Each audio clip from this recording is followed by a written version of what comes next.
Definite integral fundamental theorem, यानी एक board level pattern का थ्योरम देखोगे जिससे आपको यानी कि बोर्ड में कोई दिक्कत नहीं होगी। यानी आप दिमाग में एकदम सेटअप करके रखोगे कि एकदम डेफिनेट इंटीग्रल यानी कि फंडामेंटल थ्योरम ऑफ इंटीग्रल है, वो बोर्ड में बहुत ज़्यादा ऑब्जेक्टिव के साथ साथ 5 मार्क्स में किया था। इसलिए हम बोलेंगे कि आप इतना ज़्यादा स्टडी करो, इसको इतना वीडियो देखो कि आपको पता चले कि अरे भाई हमें कोई दिक्कत होने वाला नहीं है। वीडियो देखिए और लाइक सब्सक्राइब करते रहिए इसमें, और आपको हर एक डेफिनेट का पार्ट बाय पार्ट करके आपको दिया जाएगा, यानी आपको ऑब्जेक्टिव लेवल, फिर उसके बाद 5 मार्क्स अलग कंडीशन में डिवाइड कर देंगे आपको। तो ये दिमाग में रखोगे कि बोर्ड के यानी लेवल से आप जितना ज़्यादा हो सकता है इस डेफिनेट इंटीग्रल को आप देखिए। यानी आपको कहने का मतलब है बाबू इसमें कि डेफिनेट इंटीग्रल में फंडामेंटल हम लोग थ्योरम जो देखेंगे पहला एकदम फंडामेंटल छोटा सा पार्ट है, उस लेवल को देखेंगे, फिर उसके बाद प्रॉपर्टी जाएंगे, फिर आप देखोगे सब्स्टिट्यूशन मेथड को देखोगे, आपको क्लियर हो जाएगा सभी बोर्ड लेवल का, यानी किस तरह से डेफिनेट इंटीग्रल हमारा बोर्ड में पूछा जाता है। फिर हम लोग जस्ट लाइक वीडियो करने के बाद लेवल को हाई कर लेंगे और जेईई मेंस के पैटर्न का क्वेश्चन करेंगे। बहुत सारे का कहना रहता है कि जेईई मेंस, अरे भैया आपका बेसिकली पहले ठीक होगा तब तो, जब आपका बेस ही नहीं पता है आप जेईई मेंस क्या पढ़ लोगे। जब आपको स्टैंडर्ड फॉर्म ही नहीं पता है आप कहोगे कि मैं जेईई मेंस तैयारी कर रहा हूँ। यार इस लेवल को आप देखो पहले, यानी आपका फंडामेंटल जो पार्ट्स है बाबू, यानी कहा जाए स्टैंडर्ड फार्मूला है, उसको आप बेसिकली स्ट्रॉन्ग करो, तभी आप उस लेवल तक पहुंच पाओगे। तो ये दिमाग में बैठा लो उस क्वेश्चन को। हमारे पास पूरा असाइनमेंट तैयार हो गया है जेईई लेवल का भी एकदम। आप देखोगे दोनों कंडीशन को देखो, आपको किस तरह लगेगा, नहीं अरे यार ये हमारे लिए ऐसा।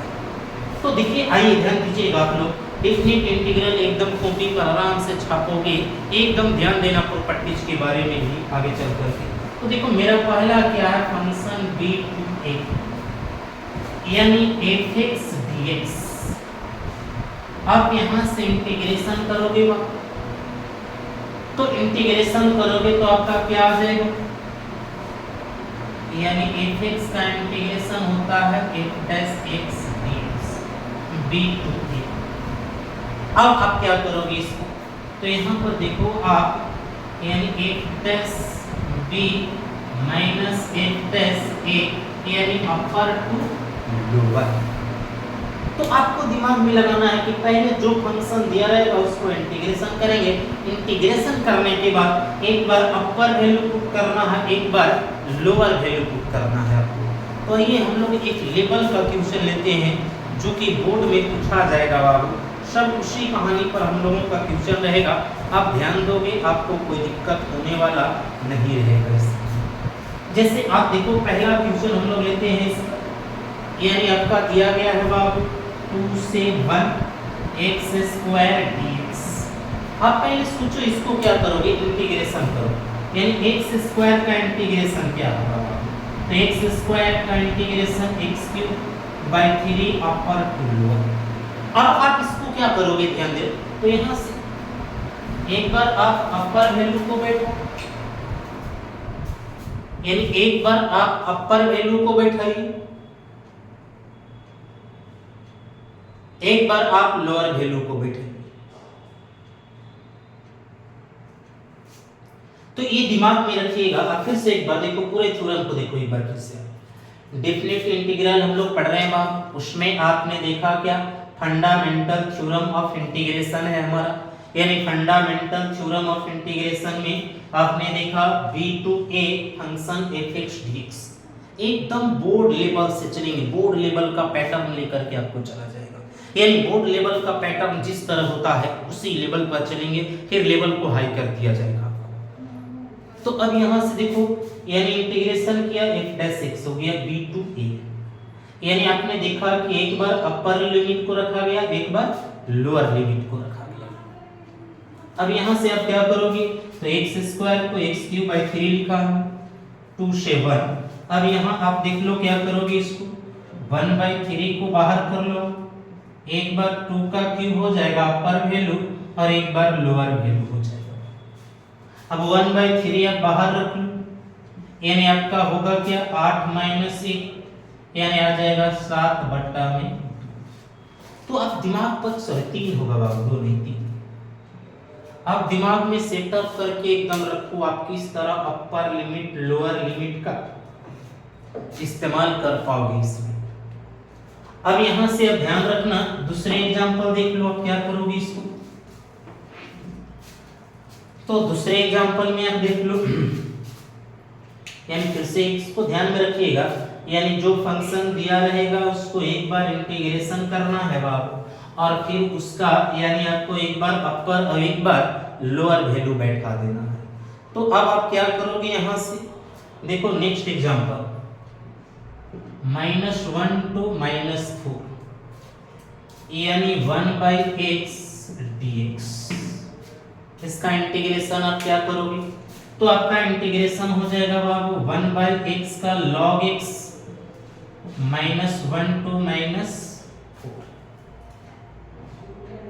अब ये आप क्या करोगे, यहां से आप एक बार अपर वैल्यू बैठा log -1 log -4।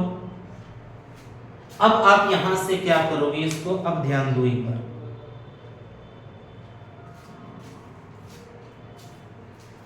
यानी बाबू आप इसको करोगे क्या, तो देखिए log 1 का वैल्यू क्या होता है, 0 हो जाता है बाबू। अब यहाँ देखिए माइनस लॉग है, अब यहाँ से आपने क्या रखा, एक बार अपर वैल्यू एक बार लोअर वैल्यू रखा बाबू। अब यहाँ से आप इसके वैल्यू को क्या करोगे, तो देखो यहाँ से कि आप इसका क्या वैल्यू करोगे यार, यहाँ से ध्यान दो एक बार। तो अब किसी को मन में चल रहा होगा यार मेरा माइनस आ गया यहाँ, कोई दिक्कत की बात नहीं है, माइनस से आपको क्या डरने की चीज है, यहाँ भी तो आपका माइनस, तो कोई दिक्कत नहीं, आप सीधे डायरेक्ट यहाँ से लिख दो log 4, यानी log 1 का मान क्या हो जाएगा, 0 हो जाएगा। तो अब ध्यान रखना, नेक्स्ट एग्जांपल देखो, एकदम पैटर्न पर देखते रहिए एग्जांपल का, यानी क्या होगा b2a e⁻x dx। अब इसका आप इंटीग्रेशन क्या करोगे, एकदम बोर्ड लेवल पर चल रहे हैं, आसान से देखिएगा, फिर लेवल पर करेंगे। e⁻x का इंटीग्रेशन e⁻x होगा। अब e⁻x b एक बार अपर और एक बार लोअर आप रख दो, ये आपका क्या हो जाएगा, आंसर हो जाएगा। अब ध्यान दो नेक्स्ट,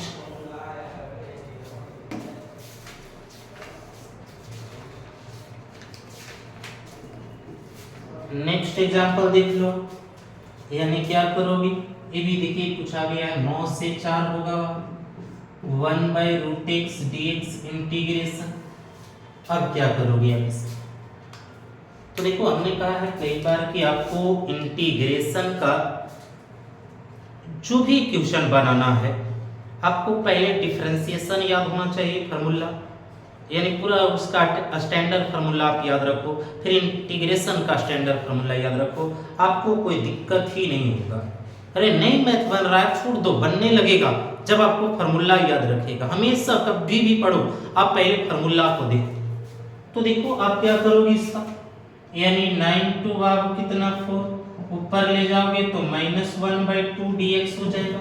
अब इसका इंटीग्रेशन कर लो आप, x⁻1/2 नीचे भी 1/2, 9 to 4, 2 आपका पलट के ऊपर चला जाएगा, बाहर कर लो आप, एक बार 9⁻1/2 अब 4⁻1/2।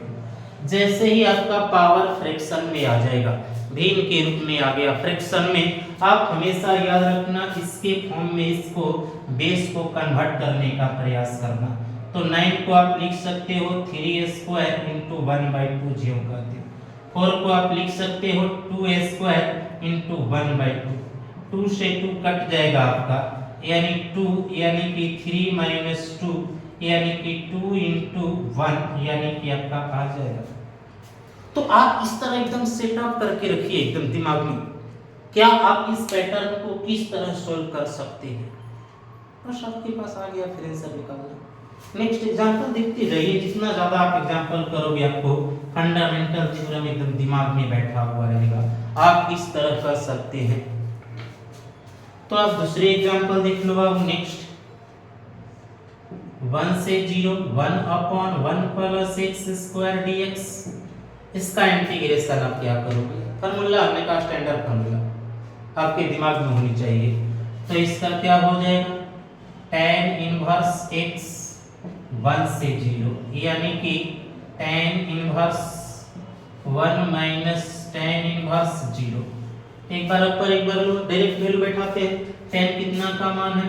π/4 का, 0 है बाब, इसलिए कितना आ जाएगा? π/। हाँ देखना होगा, आप इनवर्स ट्रिगोसिस का कंडीशन बनाते चलिए, कोई दिक्कत नहीं है। नेक्स्ट देखो आप इसमें ले लो एग्जांपल ले लो एक, यानी कि 3c2x upon x square plus 1 dx। अब देखो इसको आपने इंडेफिनिट इंटीग्रल में पढ़ा था। इंडेफिनिट इंटीग्रल में आपने देखा क्या था बाबू, कि वहां पर देखा था किसी एक फंक्शन को आप लेट करो तो दूसरे फंक्शन आपको क्या हो जाता था? तो वो कैंसिल हो जाता था आपका। तो ये दिमाग में आप बैठा लोगे तो आपको कोई दिक्कत ही नहीं होगा इसमें।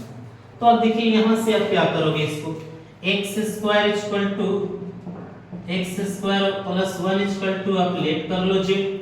अब क्या करोगे, यहाँ से डिफरेंशिएशन करो बाबू, dx इक्वल टू dz। तो dx इक्वल टू dz बट्टा में 2x आ गया। एकदम दिमाग में सेटअप करके रखना, हमें पहले लेट करना है उस फंक्शन एन, जैसे ही सब्स्टिट्यूशन मेथड पर आ जाएगा। अब यहाँ से आपको एक दिमाग लगाना है। इतना करने के बाद ये आप इक्वेशन फर्स्ट रखोगे, ए सेकंड, एक पार्ट से एकदम हमेशा याद रखना है यहाँ से कि भाई लिमिट चेंज करना बहुत जरूरी है आपको। यानी आपने z इक्वल टू क्या माना था? x square plus 1। तो देखिए रखिए 3 का स्क्वायर 9 प्लस 1 यानी आ जाएगा कितना? 10।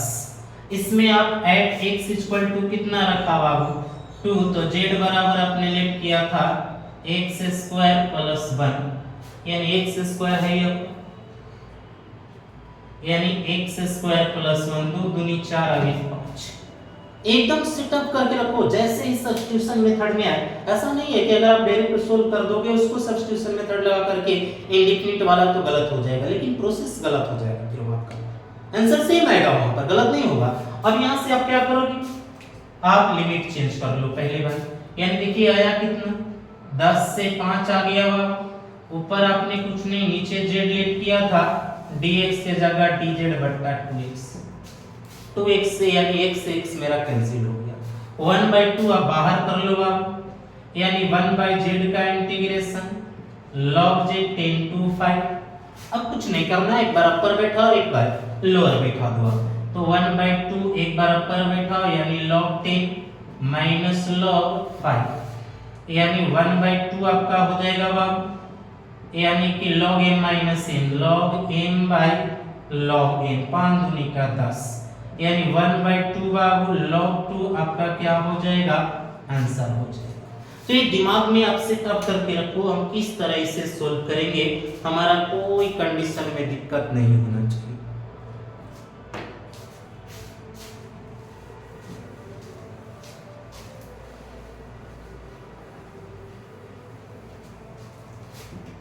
नेक्स्ट एग्जांपल देख लीजिए,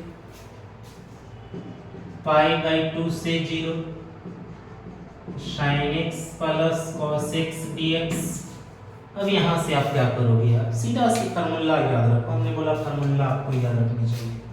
sin का integration minus cos x plus cos का integration sin x, upper to lower. अब आप क्या करोगे यार? यहाँ पर एक बार अपर वैल्यू बैठाओ, माइनस cos π/2 sin π/2, ब्रैकेट बंद कर लीजिए। एक बार आप लोअर बैठाओ, minus cos 0 degree sin 0 degree. अब आप यहाँ देखो cos से 90 का वैल्यू क्या होता है? तो cos 90 0 हो जाएगा। sin 90 1 होता है, cos 0 का वैल्यू 1 होगा, माइनस माइनस प्लस हो जाएगा, फिर 0 हो जाएगा। एक और एक कितना आएगा आपके पास, 2 आएगा आपके पास। तो एकदम सेटअप रखो डिफिनिट का बाबू। ऑब्जेक्टिव बोर्ड में कैसे करोगे, एक लेवल अगर देखना ही है तो आप ऑब्जेक्टिव में देख सकते हैं। इंटीग्रेशन का पूरा ऑब्जेक्टिव आपको पीडीएफ में भी डाल दिया जाएगा, ऐसे हालांकि उसकी शॉर्ट वीडियो बना करके डाल दिया गया है। अब देखो नेक्स्ट क्वेश्चन देखो, अब आप यानी पाई बाई 4 से 0 sec x dx। अब sec का इंटीग्रेशन क्या होगा, आपको फॉर्मूला याद होनी चाहिए, यानी log mod sec x plus tan x अपर से लोअर। अब तो सॉल्यूशन करना होगा आपको, इससे ज्यादा तो कोई कंडीशन नहीं है। यानी एक बार बैठाइए अपर, तो sec 45 degree plus tan 45 degree minus एक बार लोअर बैठाइए sec 0 degree plus tan 0 degree. अब आप इससे क्या करोगे भाई, ध्यान रखो, हमेशा हमने बोला क्या कंडीशन, आप फार्मूला याद रखिए। अब log mod इसका √2 हो जाएगा वैल्यू बाबू, इसका 1 होता है, ये 0 हो जाएगा 1 हो जाएगा, यानी log 1 का वैल्यू क्या होता है, 0 होता है। तो log √2 प्लस 1 माइनस हो जाएगा बाबू, 0 तो हटा दो, आपका यही आंसर हो जाएगा। तो एकदम सेटअप दिमाग में रख के आप चलिए कि आपको किस तरह कहानी को करना है, आपको कोई दिक्कतें नहीं होगा बाबू। ऑब्जेक्टिव तो कहना ही नहीं है कभी, हाँ सॉल्यूशन आप अपने आप में याद रखो, सॉल्यूशन करने आना चाहिए। नेक्स्ट एग्जांपल देख लो आप, 27 log x dx। देखिए फार्मूला आपको याद होना चाहिए, यानी log का इंटीग्रेशन क्या होगा, तो log का इंटीग्रेशन होता है x log x minus x 2 से 1। अब क्या करोगे इसमें, तो अब जहां जहां दे रहा है आप वहां बैठा दो एक बार अपर लिमिट, एक बार अपर लिमिट बैठाओ, यानी कि यहाँ भी 2 बैठाओगे log 2 माइनस 2, एक बार आप लोअर वैल्यू को बैठाओ, यानी कि 1 यहाँ भी होगा log 1 माइनस 1। अब आप क्या करोगे इसको, तो अब ध्यान दो यहाँ से 2 log 2 माइनस 2, ये तो log 1 का मान 0 हो जाएगा, ये माइनस माइनस प्लस, यानी 2 log 2, ये देखो 2 में से 1 गया माइनस 1 हो जाएगा। यानी आप सेटअप हमेशा करके रखो कि आपका किस तरह का सॉल्यूशन होगा। तो नेक्स्ट एक और एग्जांपल देखिए लास्ट डेफिनिट का,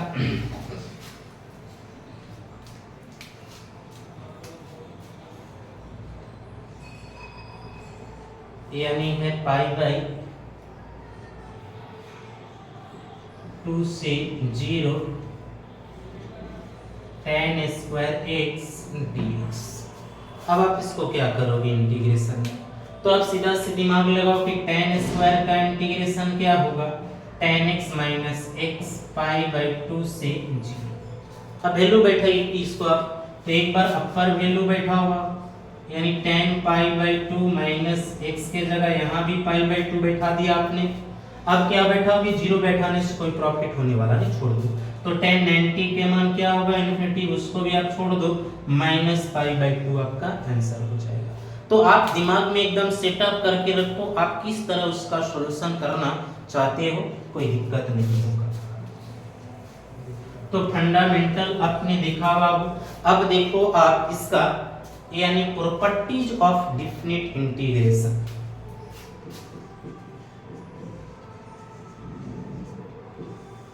प्रॉपर्टीज ऑफ डिफिनिट इंटीग्रल, एकदम ध्यान रखना इस प्रॉपर्टीज पर। यानी प्रॉपर्टीज नंबर फर्स्ट देखो क्या है बाबू, पाई बाई 2 से 0 या a बाई 0, a से 0 बोल सकते हैं फंक्शन f(x) dx। तो आप प्रॉपर्टीज क्या लगाओगे इसमें, तो हो जाएगा पाई बाई 2 से 0 फंक्शन, जो भी एंगल यहाँ रहेगा फंक्शन में उसको वेरिएबल आप घटा दोगे, यही आपका पहला प्रॉपर्टीज है। एकदम सेटअप करके रखना, पहला प्रॉपर्टीज आपको किस तरह से होगा। अब इस पर एग्जांपल देख लो, आप 2-3 एग्जांपलें देख लोगे, क्लियर रहेगा आपको फर्स्ट प्रॉपर्टीज क्या था। अब देखो एग्जांपल क्या आ सकता है। ए बोर्ड में देखिएगा ऑब्जेक्टिव भी देता है question, sin square x dx। तो डायरेक्ट हमने कहा प्रॉपर्टीज फर्स्ट जैसे ही नजर में आए, साइन कॉस के रिस्पेक्ट में पैटर्न पर π/4 आंसर खत्म। अब देखो इसको आप क्या करोगे, let i equal to equation first मान लो, आप इसको क्या करोगे, यहां से i इक्वल टू π/2 से 0 प्रॉपर्टीज इस्तेमाल कीजिए, यानी जो एंगल है वो आपको पाई बाई में से क्या घट जाएगा, यानी π/2 - x। फिर आप यहां लिखो i इक्वल टू π/2 से 0 यानी sin 90 - थीटा cos थीटा हो जाएगा। सर डायरेक्ट लिख देते हैं cos थीटा। ये आपका आ गया इक्वेशन सेकंड।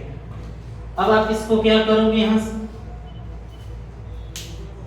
सोल्व करो यहां से, तो एडिंग देखो फिर से एक बार देखो प्रॉपर्टी, कहा कि जो π/2 से 0 रहेगा तो जो एंगल यहां पर रहेगा x के रूप में, उसको आपको π/2 में से क्या करना है, घटा देना है।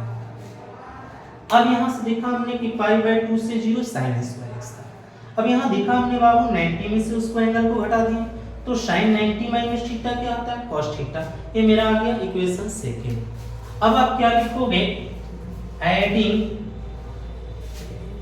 Equation first and second. अब दोनों को ऐड करो तो देखो i इधर भी था आपको, यानी i 2i हो जाता, इधर आपको π/2 से क्या रहेगा, 0 रहेगा। अब आप देख लो इन दोनों को जोड़ोगे तो कितना हो जाएगा, sin square plus cos square x dx।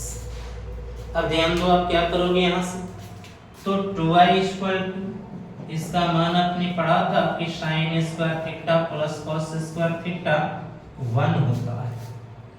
अब 1 का इंटीग्रेशन क्या होगा, 2i इक्वल टू, यानी 1 का इंटीग्रेशन डायरेक्ट लिख लो आप, x π/2 से 0, 2i इक्वल टू π/2, 0 छोड़ दो, i इक्वल टू π/4।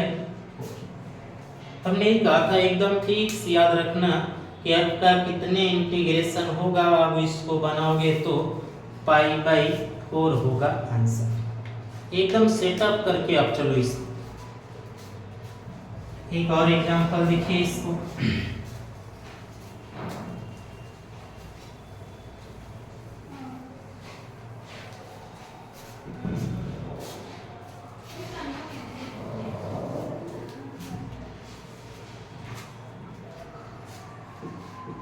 π/2 से 0 रहेगा, sin 5x upon sin 5x प्लस cos 5x dx। अब क्या करोगे आप, इसको पहले लेट कर लो, i equal to equation first रखिए। अब आप क्या कीजिएगा इसको, तो i इक्वल टू π/2 से 0 चेंज कीजिए एंगल को, sin 5 π/2 - x, नीचे भी लिखो आप sin 5 π/2 - x cos 5 π/2 - x। अब यहां से क्या करोगे हम, i इक्वल टू π/2 से 0 sin 90 - थीटा cos थीटा, फिर नीचे sin 90 - theta cos theta, cos 90 - theta sin theta dx equation second. एकदम पैटर्न सेटअप रखो, आप क्या करोगे। अब देखो यहां से क्या लिखोगे आप, दोनों इक्वेशन आपका आ चुका है, adding equation first and second. अब देख लो दोनों को ऐड करो तो i 2i हो जाएगा, π/2 से 0। देखो नीचे देखो, हमेशा बेस को हमने कहा है एलसीएम जब भी लो आप बेस के देखो, दोनों बेस सेम है, आप इसको लिख दो, यानी sin to the power 5x प्लस cos to the power 5x। अब देखो नीचे बेस सेम था तो ऊपर भी देखिए दोनों सेम ही है, यानी sin के पावर प्लस कॉस के पावर 5x dx कैंसिल। एकदम सेटअप रख के चलो। अब यहाँ से आप क्या करोगे, तो 2i बराबर 1 का इंटीग्रेशन x हो जाता है पाई बाई 2 से 0, 2i equal to pi by 2 minus 0, यानी i इक्वल टू हो जाएगा पाई बाई। एकदम सेटअप रखना, प्रॉपर्टी नंबर फर्स्ट बनाने की कोई जरूरत नहीं है।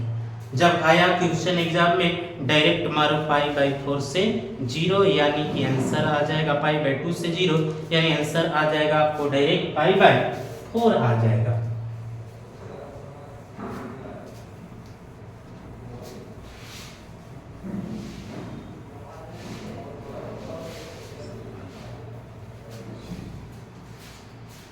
एक और एग्जांपल देखिए, पाई बाई 2 से 0 root sine x upon root sine x plus root cos x dx. अब आप इसको क्या करोगे, तो आप सीधे सी पहले तो लेट करो, आई इक्वल टू हो जाएगा इक्वेशन फर्स्ट, यानी पाई बाई 2 से 0 क्या करोगे आप, इसको घटाओ साइन 90 डिग्री माइनस एक्स, फिर नीचे घटाओ साइन 90 डिग्री माइनस एक्स, फिर इसको घटाइए कॉस 90 डिग्री माइनस एक्स। अब आप इसको क्या करोगे, तो आई इक्वल पाई बाई 2 से 0 साइन 90 माइनस थीटा क्या हो जाएगा, cos थीटा हो जाएगा वहाँ, फिर sin 90 minus theta cos theta, फिर cos 90 minus theta sin theta. ये आपका आ गया इक्वेशन सेकंड। एकदम रट लो, फर्स्ट इक्वेशन लेट करो क्वेश्चन को ही, एक बार प्रॉपर्टी लगा उसके बाद चेंज हुआ, सेकंड इक्वेशन आया, बस दोनों को ऐड कर दो। Adding equation first and second. अब दोनों को ऐड करोगे तो सेम कहानी, हमने कहा कट के हमेशा आपका 1 ही आएगा बाबू, यानी अब देखो ऐड करोगे तो आई कितना हो जाएगा, 2i हो जाएगा।